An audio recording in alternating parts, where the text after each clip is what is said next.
আসসালামু আলাইকুম ওয়া রাহমাতুল্লাহি ওয়া বারাকাতুহু। সম্মানিত রোগী ভাই ও বোনেরা, এখন আমি যে তাবিজ নিয়ে আলোচনা করবো এটা হইল, আমি প্রায় জিন এবং জাদুগ্রস্ত রোগী যারা আছে তারা আমি একটা তাবিজ দেই বোতলে ভইরা নদীত ফালাইবার লাগে। এই তাবিজের নিয়মটা হইল যে আমি কোনো কোনো রোগীরে দেই মাথাত 1 ঘন্টা রাখার লাগে, গলাত 1 ঘন্টা রাখার লাগে, ডাইনা তো বামা তো কোমরও 1 ঘন্টা রাখা লাগে দিই। কোন রোগীরা 2 ঘন্টা কইরা রাখা লাগে দিই, কোন রোগীরা 3 ঘন্টা রাখা লাগেও দিই।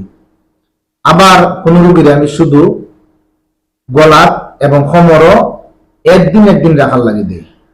মানে 1 ঘন্টাই হোক আর 2 ঘন্টাই হোক আর 3 ঘন্টা হোক আর একদিনেই হোক, এটা যখন তাবিজটা আপনার কোমরও শেষবারের মতো রাখা হয়, তখন যে সুতা দিয়ে বান্ধা থাকে তাবিজটা, যখন গলার দেই, মাথার দেই আর আতো দেই, দিয়ে তো লাস্ট মধ্যে খমরও নেওয়া হয়, আর খমর থেকে ভরা ফালানি হয় নদী।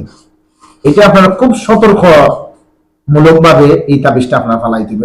এটা সিস্টেমটা হচ্ছে শরীরের মধ্যে যে জাদুর প্রভাবটা থাকে, যে জিনের আসরটা থাকে, এটার নষ্ট কইরা এটার যে দুষ্টারে নদী ফালানি, এটা লাগে খুব সতর্কমূলক আপনারা এই তাবিজটা ফালাই দিবা।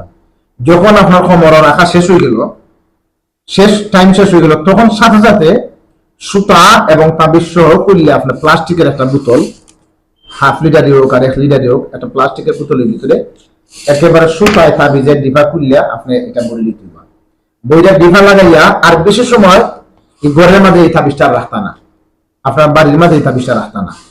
সাথে সাথে নদীর গিয়া একেবারে চলতি নদীর যেখানে পানি একেবারে স্রোত আছে, পানির বাইটল স্রোত আছে, ওখানে ফালাইবা, যাতে তাবিজটা বাইটলে পানির স্রোতে যাতে বাইরে যায়। অনেক মানুষ আছেন, আমার অনেক রোগী আছেন, তারা খুললা কিতা করেন, গরু রাখি দেয়, খুললা রাখি দেন যে কালকে ফালাই মনে।